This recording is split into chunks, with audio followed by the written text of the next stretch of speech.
Hey there. So I have so much to do today, but I've just been like dragging my feet to even get going. I don't know why. I think it just feels like a little bit too much today, a little overwhelming. So I'll take it one step at a time. But first, I was watching a video by Cheryl Lee Harnish. So she's showing right there like what would look like a stone wall, but she's been making these videos lately about, she calls the melt, and she's referencing a cataclysmic event that happened, I think she said, within a few hundred years ago. Maybe a couple hundred. A few hundred, I think. A few hundred years ago, where the earth had this heating thing that happened from internal. Anyways, where we see it, where we see the evidence of it, because, you know,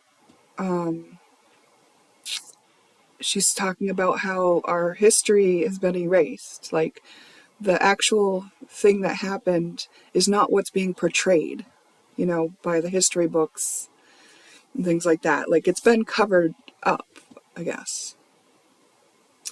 And I'm sure there are a lot of theories on why that is, and maybe, people who are talking about it that are much more knowledgeable than I am. But I'm just sharing this, like, I've kind of got this fascination about it because the place that she's talking about where we can see the evidence of it is in bricks.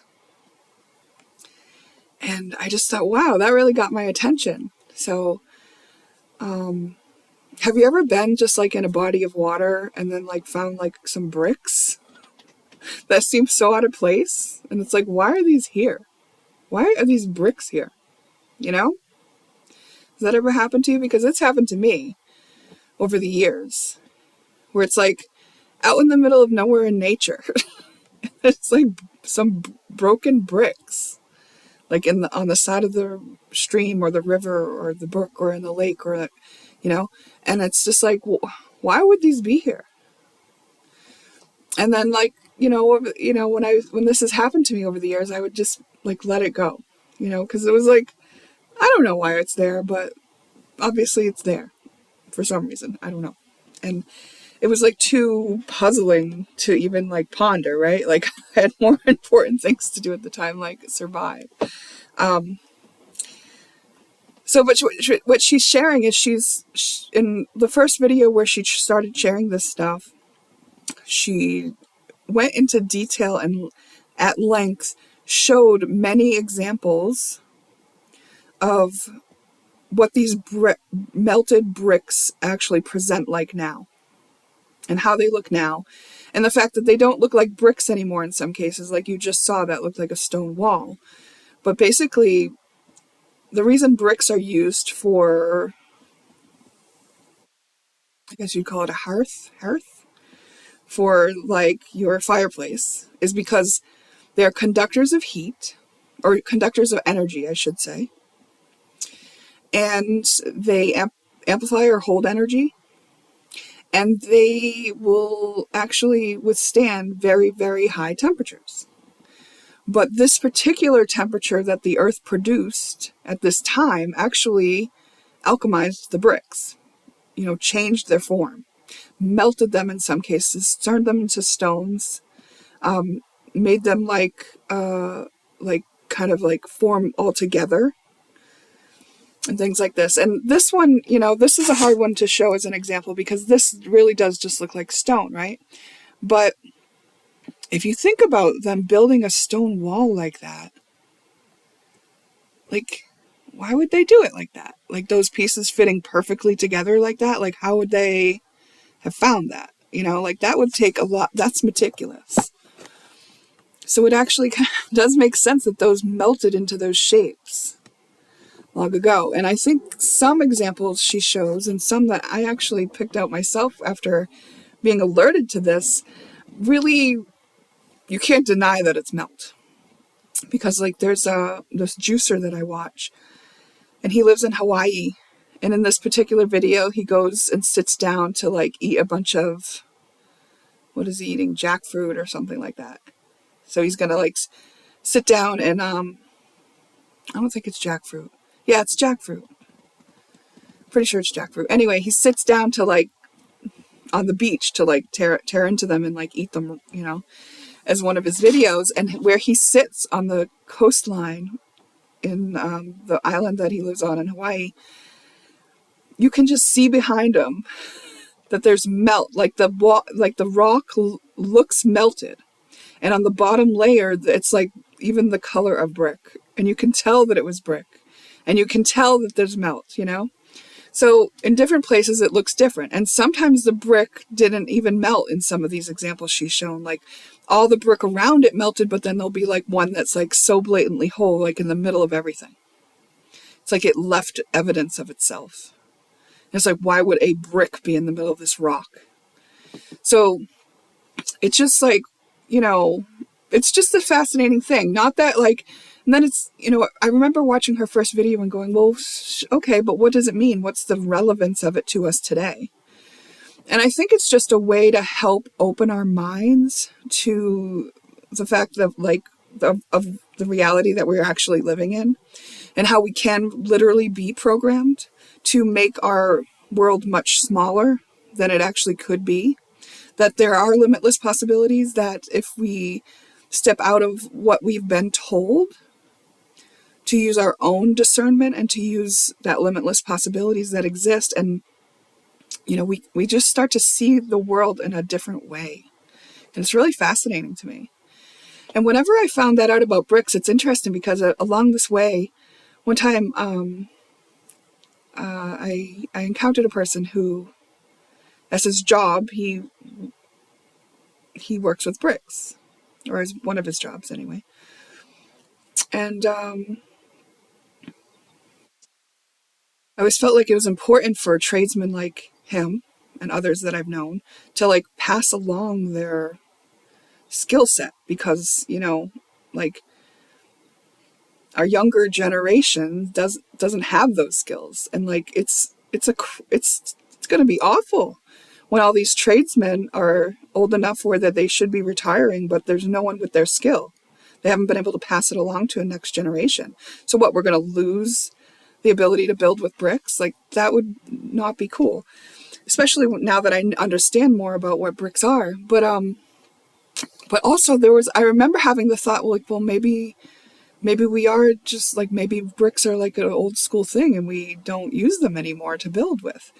But then when I learned this about bricks, how they are conductors of energy and that they can hold energy, I was like, oh my God, I want a house built out of bricks. Like, I would probably paint them white. Like, I have, I like that look. Like, I have used that here. Obviously, this is just like contact paper. They're not real bricks inside my trailer. But like, I like this look. And I would build a whole house like that. Or at least a wall, like an outside, you know, front-facing wall. Maybe the one that faces the pool of the house that I'm about to build. Anyways, all I'm saying is like, cool. Like, I never knew, and I'm totally fascinated about bricks, about this cataclysmic event that happened not long ago, about why they may be like covering it up and not wanting us to know about it. And I guess there are a lot of people out there talking about it, investigating it, like going out there in their surroundings and finding evidence of it. Because once you're looking for it, right, once it's in the realm of possibility, you see it. And that is how the world works with anything. Once it's in the realm of possibility, once it's inside you, then you can see it outside of you. You see? And that's why all this work that we do, digging into our subconscious and our shadow, that's why I say, if you see it outside of you, it's in you. Because that's what we are seeing, the reality, right? So when she started sharing this concept, it planted a seed in me. But do you see how it even opened me up to what had happened in my past, where I had already encountered bricks out of place in weird places and like in weird forms. I had already encountered that. And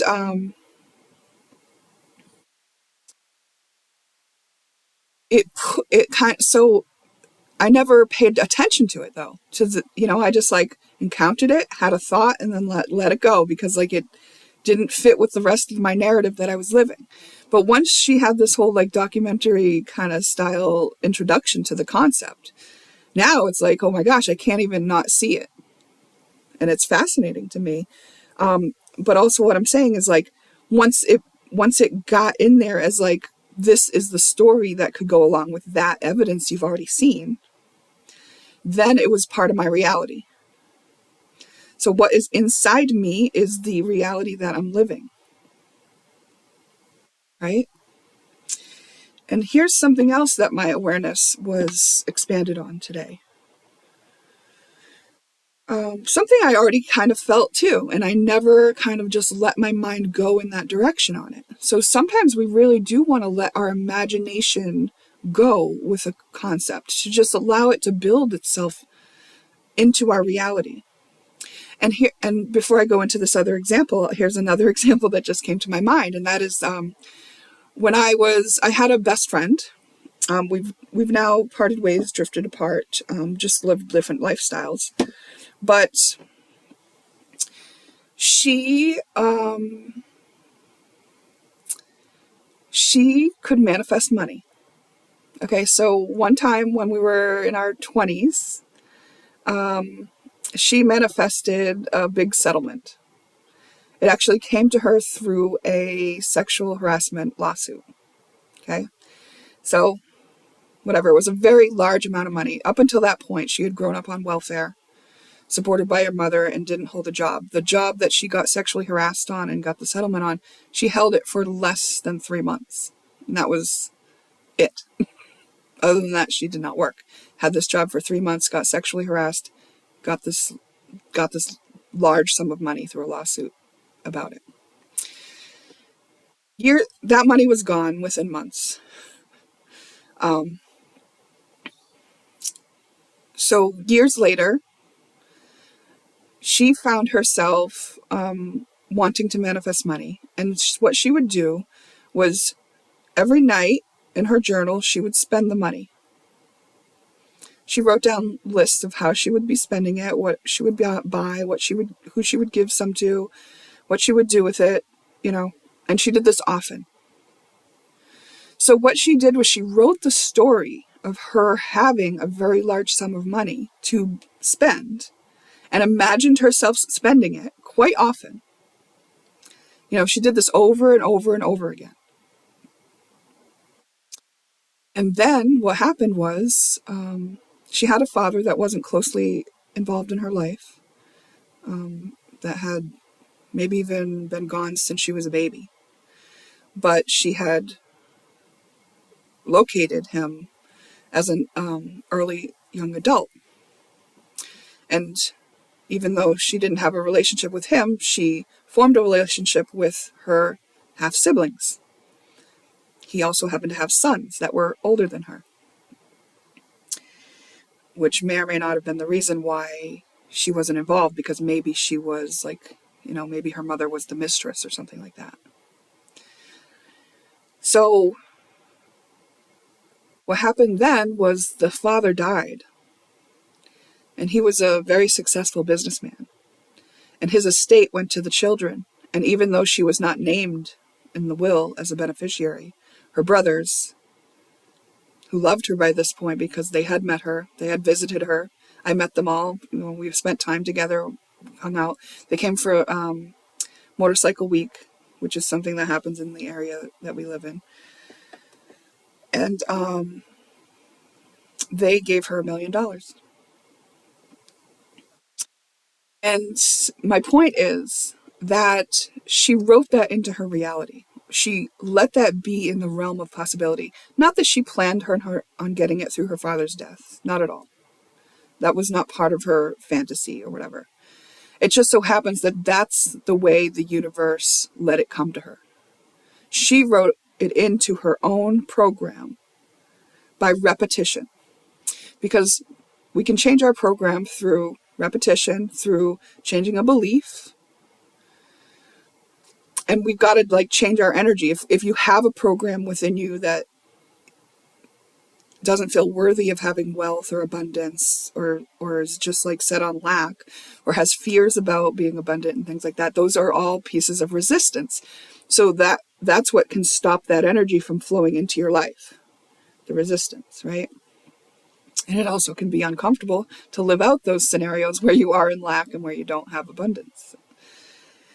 So what we allow into the realm of our program and our possibilities will manifest.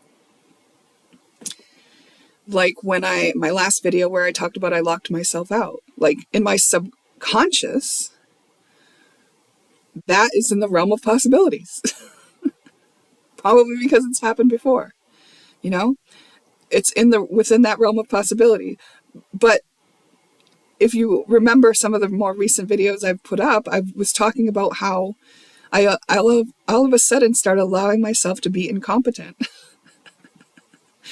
Because, that never happened to me for years.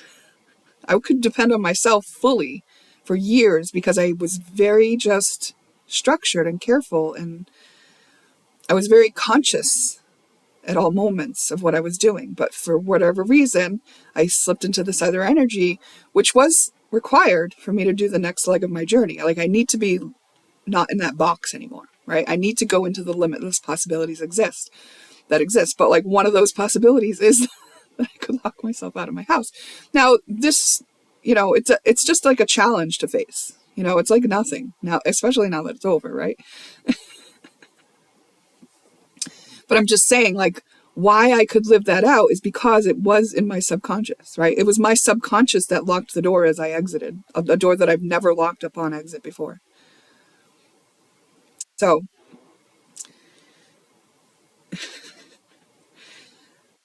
we will create, like, if our subconscious feels needy, we will create the scenario that will allow us to get our needs met. Or if our subconscious is in fear, we will create the scenario that will show us our fear. So a couple different ways that could have manifested for me. I know which one it is, but like, say I had a fear of being locked out and depending on somebody else. That could cause my subconscious to lock myself out, to sabotage myself so that I could see that I have a fear of it, because I would know I'd have a fear of it when it happened and I like freaked out or something and I was like thinking it was the end of the world. But that's not what happened. Actually, I just called somebody. And I called somebody that I thought would have the tools and the genius that I thought would be needed to handle that situation. Without, having to call a locksmith after hours, which would have run me into a lot of money that I didn't really want to have to spend for that reason. And what that was my subconscious had a need, and that need was to know that I'm not alone, that I have that someone has my back, that I can count on people too.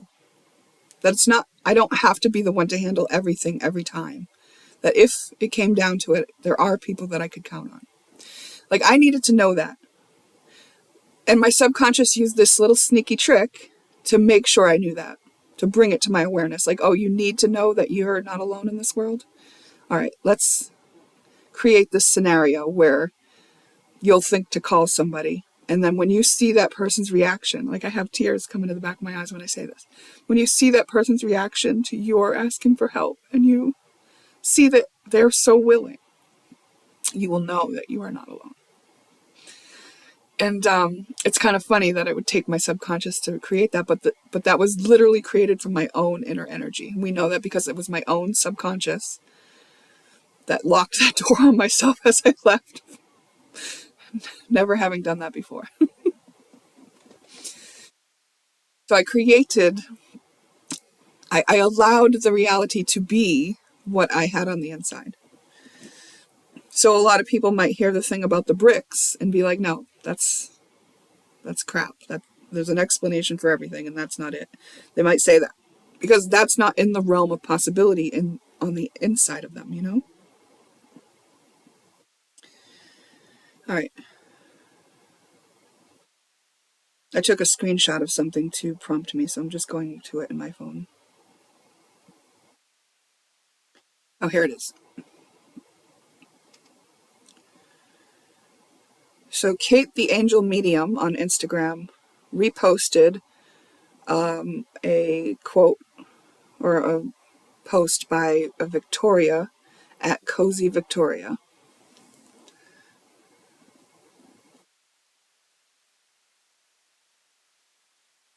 I'll read it in a moment. You don't have to read it. I'm just showing you. I guess you couldn't see the Kate the Angel Medium at the top, but she's the one who shared this from this other person. And it says, hot take. I actually like when people bring up how they relate to my situation. I don't assume they're trying to steal the spotlight or one-up me. I see it as a person trying to help however they can by connecting and being vulnerable with me, as we should if we want community. And I just said, yes, this is what I've felt too, and never articulated for myself, and never like actually verbalized or even like formulated a whole thought about. Because once upon a time, you know, I used to operate in high empathy. So whatever somebody was feeling, you know, I would usually absorb that into, like I would mimic their energy, which would cause me to feel it too. And then I would be in the place that they were in, and I would understand very well what they were talking about when they were sharing it, because my energy was able to mimic their energy, right? I empathed their energy, which means I tasted, my energy tasted what it was and then like recreated it in me, right? And this used to happen unconsciously for me, but things are all different now. But I'm just talking about a past way this energy used to manifest and be handled for me, and how I got to where I am on this topic. And then one day, some people, it was like a little trend that came into my awareness where people were talking about how some people, when you share with them the trouble you're in or how you're feeling, they make it all about them. And I was like, oh, do I do that? You know, because I'm a person who for a long time has been aiming to be more self-aware. So when I see something outside of me, I do look inside of me to see how I relate to it. Is it in me? Is it something I judge? Why is it showing up in my reality? Is it just something that I want to be aware of or I am aware of? Or is it an energy that I've like latched onto when other people have it, right? That I've been mimicked, that I've absorbed and tried to mimic, and now I'm seeing it outside of myself. So I was like, okay. And then this one day, a person posted, okay, so this was a person on my Facebook. I didn't know them very well, but I had done a reading for them at a festival or something. And they were posting about how they didn't like empaths because whenever they shared about themselves with an empath would always make it about themselves. This person was like over it.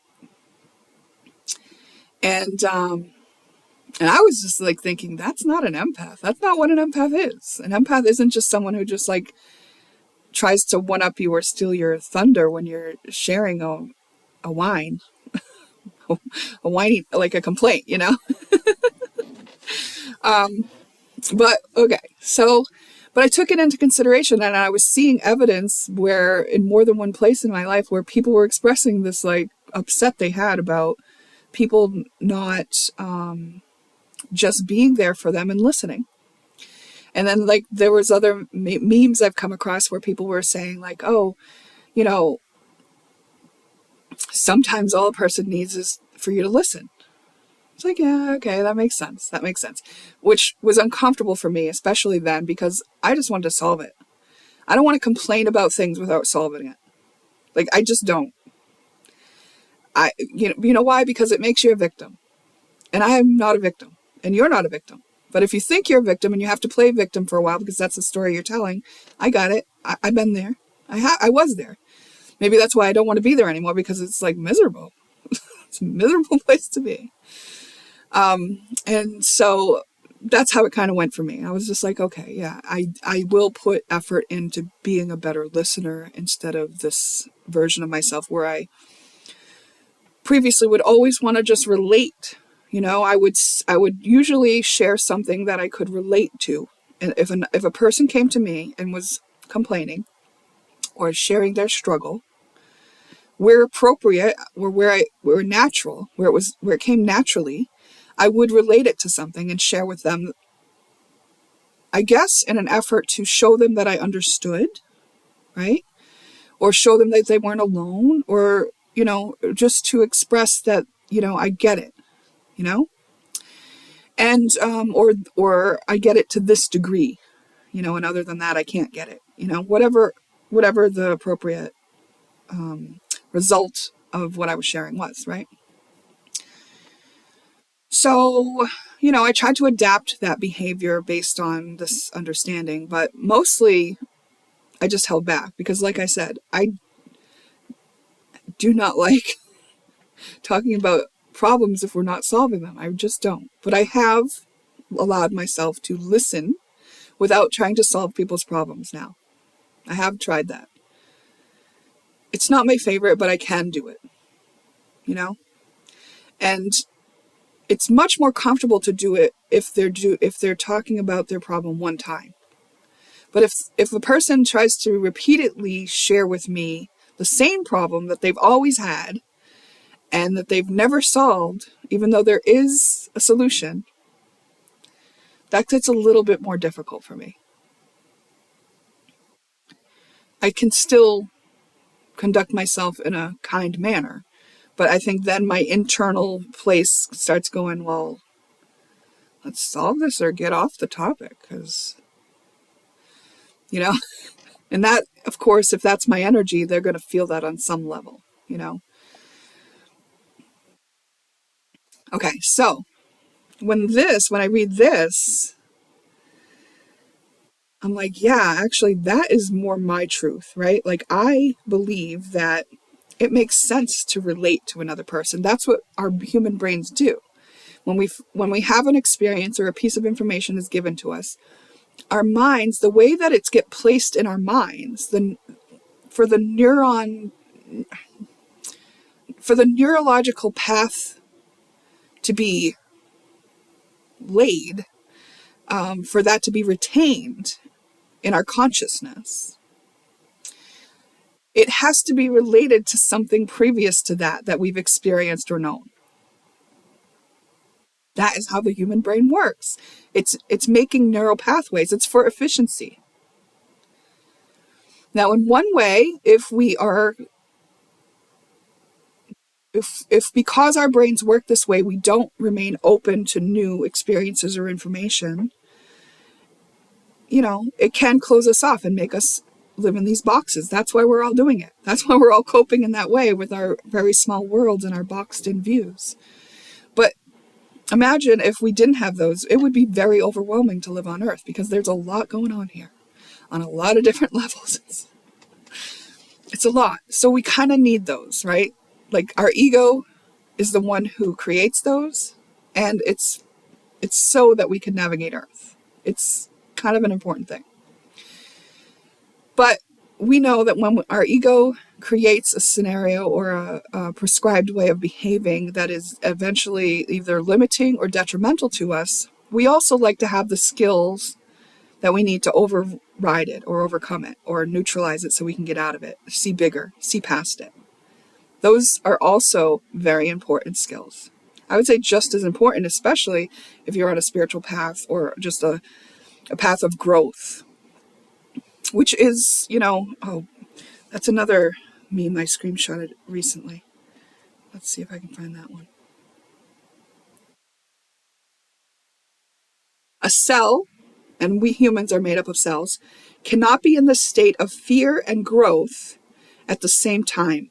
The choice is yours, right? So if we're not in that growth state, if we're not allowing ourselves to open our minds and get out of these boxes and learn and understand more and neutralize the field and all that, if fear is keeping us into those boxes, we're not growing. So you're just stagnating there, and that probably means you're dying, you know? Okay. So this idea that like a person, when they are relating what you've said to what their experience is and share that with you, let's look at this for a minute. So there are people, some people who are taking that offensively, who are taking that like it means the other person's trying to one-up them or steal the spotlight or taking something from them that they didn't want to give, okay? So just imagine if you're the person who wants to share your complaint or your ail, right? You're the person who says, or even if it's something that's not a complaint or an ail, maybe it's an achievement. Let's use that as an example, although it can go the other way too. Say you're sharing about how you achieved such and such. I won the race, I trained for it for a year, and then I won it, and it felt amazing. And I have this medal now, right? And you share this with your friend, say.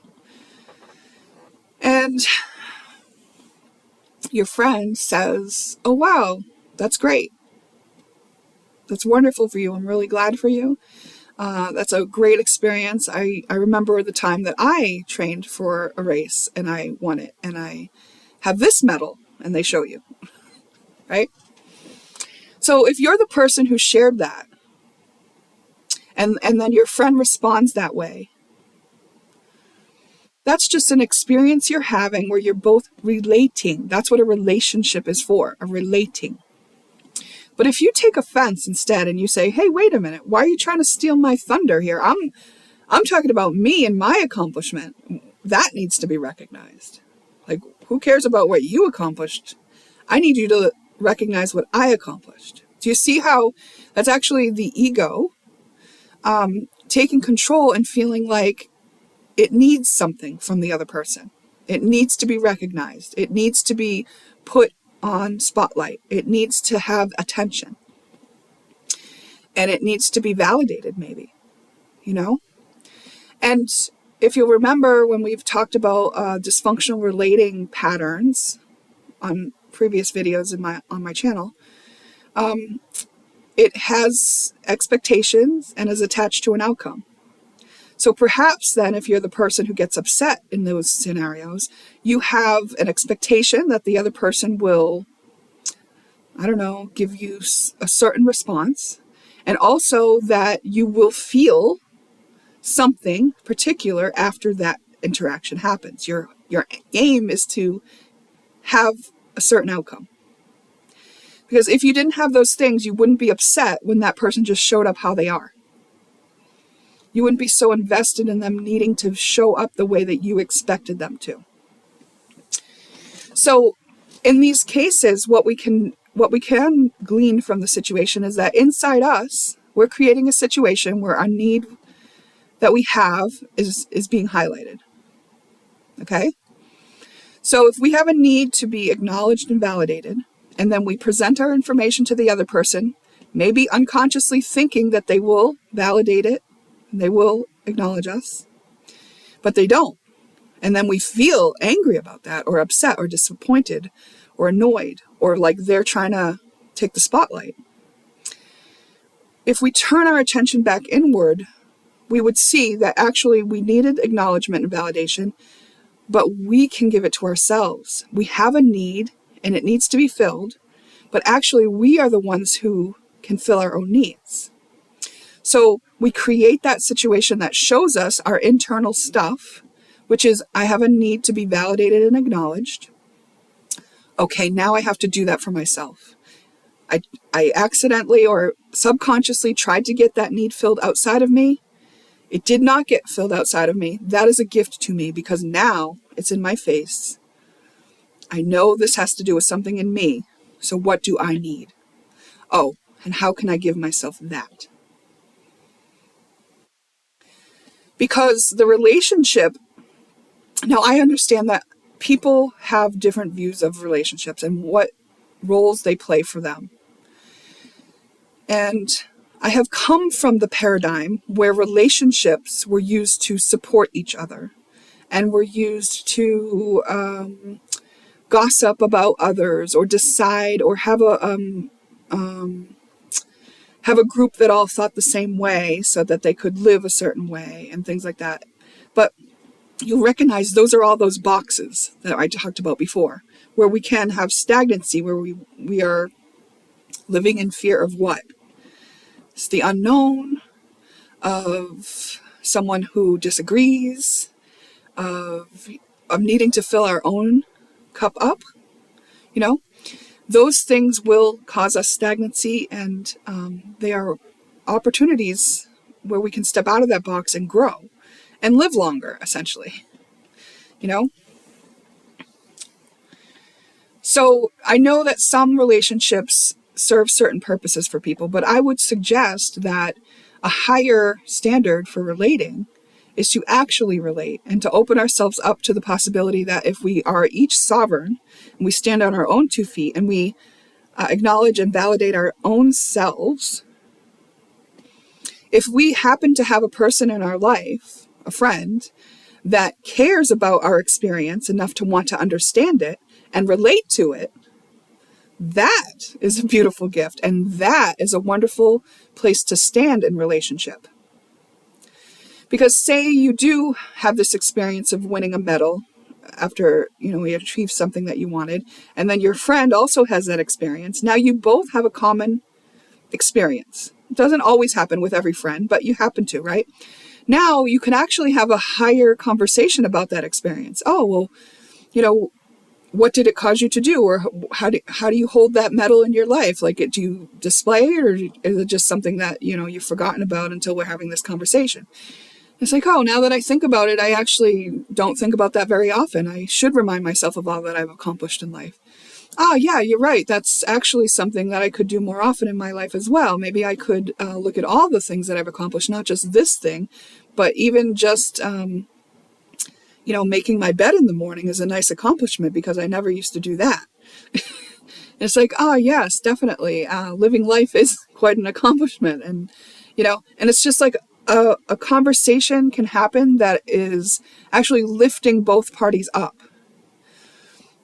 Whereas if we hold expectations and attachment to the outcome of the interaction that we have with our friend, that won't happen, especially if the other person doesn't meet the expectations, because then you're living in a lower density thing called frustration, fear, or disappointment, or anger, or blame.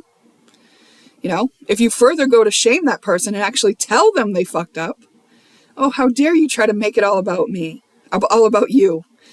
I was trying to talk about me. You're being selfish. It's like, actually, no, you are being the thing that you're pointing at them and telling them they are, right? Because you're expecting them to show up in a certain way when they're just a whole separate person.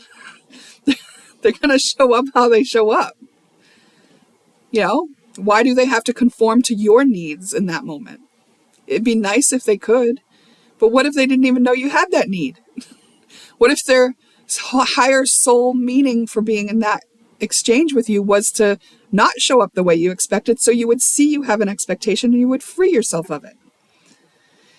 Because isn't freedom where we want to be? Don't we want to be free to have an exchange with that person that could go somewhere we don't even expect? The conversation could lift us to a place where we didn't even know that was possible. And aren't these beautiful exchanges and ways to relate to other people? Maybe that person explains that, their accomplishment in that way actually made them realize that, they were just as happy not working so hard and training to do accomplishments. Or maybe the other thing, maybe they said, oh, well, I actually got involved in a bunch of other things that I wanted to accomplish as well after that. And it actually inspired me. And then like just those statements, one of those ways, inspires you to something where, you think about something a little bit different way, or you allow it for yourself. It's put into your consciousness of like, oh, that's possible for me too. Maybe I could use this accomplishment that I have to inspire myself to try in other places that I didn't know that I could accomplish, or I didn't even know I wanted to. So relating through conversation is actually a really beautiful thing, and it's quite a gift. And I would kind of want to say, like, that is what relationship is. That's what it means to relate, right? To have a relationship, it means you're relating to each other. It doesn't mean you're trying to one-up each other or play a game or everyone wear their mask just perfectly so you can only see about me what I want you to see and so that you treat me the way I want to be treated. It's like, no, actually, you're free to be who you are. I'll take care of me. You take care of you. And then we can, like, do this thing that is growth oriented and inspiring for both of us. And if it inspires us to go in opposite directions, so be it. But at least we've had that experience of relating, or the experience of realizing we cannot relate. That's important information too, right? You want to be compatible, but also I don't think you want to necessarily surround yourself with people who never challenge you, who never allow you to open up the doors to something new. I think that having other open-minded people around you is a great way of keeping your mind open, because you spark interest or inspiration in each other. And it's like, other than that, where are you going to get it from? You know, it will have to come from inside of you. That's totally possible. Or an inspiration. That's totally possible. But having all of those options for inspiration and growth in your life is kind of what life is, right? It's like having relationship in life, being able to relate to somebody, or grow and learn with somebody. You know, that's the real good stuff. So it's, you don't, like, I think when we have lived in lack and feeling like there's not enough and feeling like we have to do everything we can to just survive, when we've lived that way and we finally get to a comfortable spot and we're in like this little safety box, you know, I totally understand. That's where your nervous system's kind of like get off high alert. You want to kind of be able to expect a person to show up a certain way, right? I get it. But overall, learning to do this for yourself, to regulate yourself, to show up for yourself, to fill up your own cup, to reassure yourself, like maybe have the vulnerable conversation with the person and be like, you know, it's really nice that you show up this way. And I don't know if you'll always show up that way, but I can tell you that it brings me great comfort. Or he's like, I feel really nervous about the fact that you might not keep showing up this way. And I feel kind of vulnerable that I'm so enjoying you showing up this way, that it's hard for me to rest into the fact that you might not show up this way again. So please bear with me while I figure that out within myself. You know, like always taking the responsibility within self. It's not that person's problem that you have an insecurity because of past experience or whatever. But if you have a good friend and you're honest with them, maybe they can stick that out with you. Maybe they can inspire you. Maybe you say, oh, you know, if you've got any ideas, or if you see me kind of acting weird or triggered, please feel free to directly ask me what's going on, because I will be honest with you. I do value that, you know, authenticity with you. Just having conversations like that, like, woo, let's just not play games anymore, right?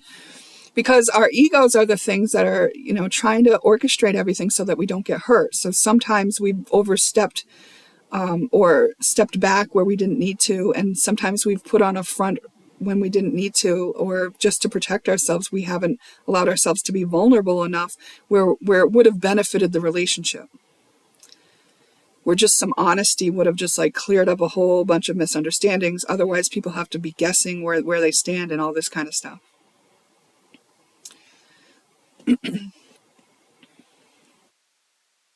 So, yeah, if you have the gift of someone you can actually talk to that cares to relate to you, I think that's a wonderful thing. And of course, that would have to be within the realm of possibility within you. So if you did grow up in this lack mindset and like there's not enough, you may have also grown up in one of those dysfunctional relating homes where things were not fair, where things were shoved under the carpet, where we didn't discuss our feelings, and you were pushed into a box. So just remember that if you're coping that way, it's not wrong. It's probably just how you're programmed. And at every moment where you're being challenged in that, it's actually giving you an opportunity to step out of that. And that is The process of doing that is the journey. And it's like you are literally freeing yourself, taking off little shackles or stepping out of boxes or peeking around corners. And what you're actually doing when you peek around a corner is looking into the direct mirror of yourself. And the more that you become conscious and available to what it is that you're being reflected back, the more you feel inspired to grow and learn and enjoy it. And it's not so scary when you're willing to look directly at it. You know? All right. Yeah, those are a bunch of thoughts I had on this topic. I'll leave it there.